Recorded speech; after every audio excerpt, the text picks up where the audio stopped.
Hello mga kumari kong expert, kamusta kayo dyan? Nagkikrave ka sa masarap na ulam pero tight ang budget. I-try mo to Mari, sigurado taob ang kaldero nyo. So ayan Mari, meron tayo ditong pork, meron tayong oyster, meron din tayong mushroom, harina, paminta. Yun ang gagamitin natin mga Mari. So itong pork natin, hihiwain lang natin yan ng maninipis.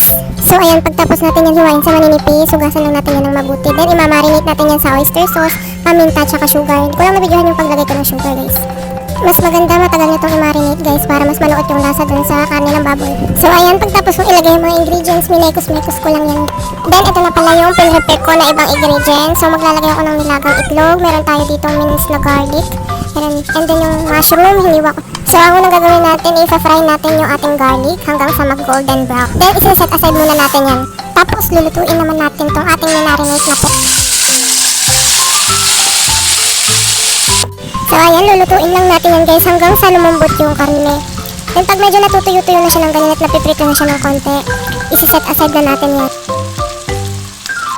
Then yung pinagprituhan na oil, maglalagay lang tayo dyan ng harina. Lulutuin lang natin yan and pagkatapos maglalagay tayo ng tubig paunti-unti. Pasensya na mga mari kung medyo malikot yung video ko kasi nasira na yung phone holder ko, sinira ng alaga ko.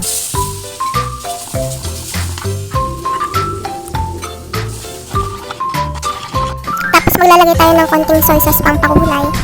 And then kalahating pork cubes. Ilalagay na rin natin tong mushroom. Maglalagay na rin ako ng paminta. Tapos hamemekos-mekos lang natin. So kapag kumukulo na siya at malapit na siyang lumapot, ilalagay na natin tong pork. And then ilagay na rin natin yung pinirito natin kanina na bawang.